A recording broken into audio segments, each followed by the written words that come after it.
है गाइस, ये है काका साहब का मज़ार।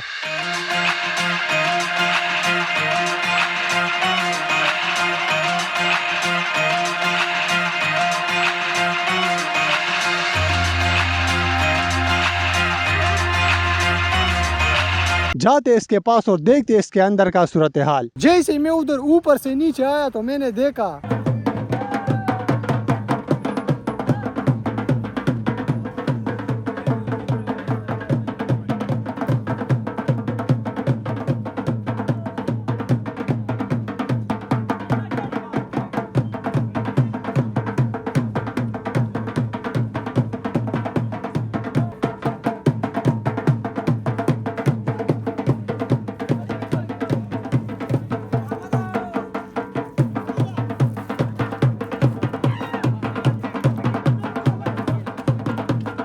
जैसे मैं कॉम्प्लेक्स रास्तों से गुजर के ऊपर की तरफ आया, मुझे दिखा काका साहब का मेन गेट, जिस पे काका साहब की तारीख पैदाइश और तारीख वफात लिखी थी, और उसके साइडों पे कुछ शेर लिखे थे जो कि तुम में से बहुत से लोगों को समझ नहीं आने वाले क्योंकि वो पश्तो में है। इसके बाद अंदर जाते ही मुझे काका साहब का शजरे नसब देखा, जिसमें काका साहब के डिटेल थे कि कौन है और किस जगह से इनका ताल्लुक है, मतलब किस खानदान से इनका ताल्लुक है। थोड़ा सा आगे बढ़ते ही मुझे दिखते बहुत सारे कब्र, और कब्रों को देख के मुझे याद आ जाते हैं किसी के लाइन, फिर वही मौत और फिर वही ताबूत, तन्हाई तारीकी और तरके ताल्लुक, फिर वही मौत और फिर वही ताबूत। ये है इसका मेन मज़ार, मतलब जो मेन जिस जगह पे लोग आते हैं, सईद कस्तिर गुल बाबा।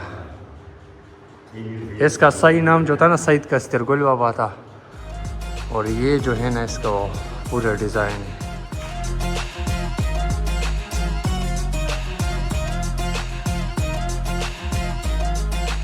इसका जितना भी डिज़ाइन है ना, इसके बारे में कहा जाता है कि ये इराक़ के मशहूर कुछ कारीगर थे, उन लोगों ने जो है ना इसे बनाया है। और इसका मतलब ये जो जिस मैप पे डिज़ाइन हुआ है ना, ये नक्शा भी उधर इराक़ में अभी भी किसी ख़ास मकाम पे मौजूद है। जो इसका जितना भी डिज़ाइन है इस मज़ार का होगा, उधर एक और भी है।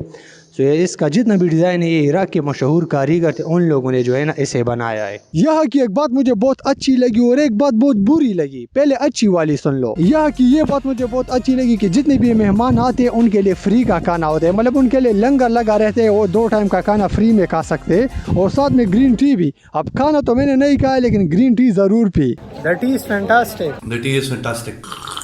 मुफ्त खोर दलाल। ग्रीन टी से 2 कश लगाते ही मेरी नजर पड़ी बाबा जी पे, जो मेरी तरह अकेला चाय का नशा कर रहा था। मैं जल्दी से उसके पास गया और उसे कहा कि बाबा जी। उसने आंखों से जवाब दिया कि मैं बोला कि चेस। उसके भी दिल से आवाज आई कि ओके चेस, जिसे पश्तो में हम कहते हैं उजंगावाई। ये है इस जगह के मेरे ख्याल से वो लंगर का किचन। अभी भी अंदर कुछ पक रहा है।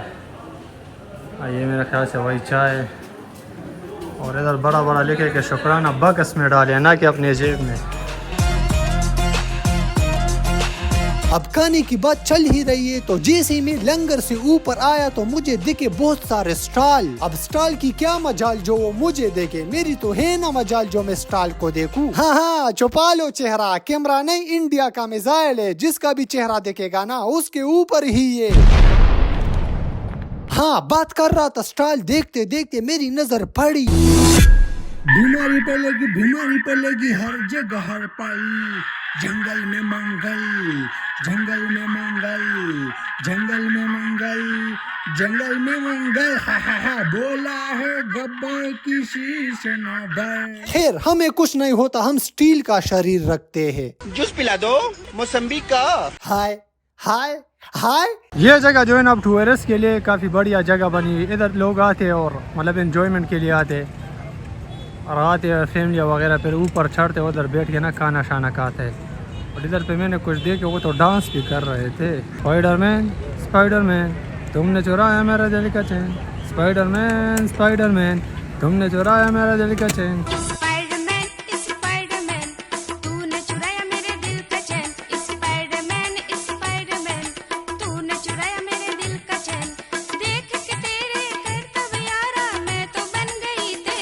और अब वो बात सुन लो जो मुझे यहाँ की बुरी लगी। यहाँ आर्टिफिशियल जूलरी की बहुत सारी दुकानें और यहाँ की ये बात मुझे बहुत बुरी लगी कि जितने भी दुकानदार है ना वो सब अपने मर्जी का रेट चला रहे हैं। एक अगर कानों की बालियाँ 30 रुपए में दे रहा है तो उसके बगल में बैठा वो दुकानदार वही बालियाँ जो है ना 300 रुपए में देगा, क्योंकि ये मेहमानों के लिए बहुत बुरी बात है। यह सिस्टम में खराबी है, लेकिन बहुत ज्यादा खराबी है और मुझे बहुत अफसोस के साथ कहना पड़ रहा है कि इधर सिस्टम का कोई सिस्टम ही नहीं है जो ठीक हो जाए। इसके अलावा द फूड इज गुड। अरे काका से दोस्त कबाब थे सिर्फ मेरी तमुंगा उठल पुलाव या बंदिखा कबाब सांडे छोले पकौड़े चरगान हर सकता सिर्फ यो मरगाई पैनश तनूर हर सकता। कह रहा है कि चूड़िया की दूधपत्ती के अलावा यहाँ पे हर चीज अवेलेबल है।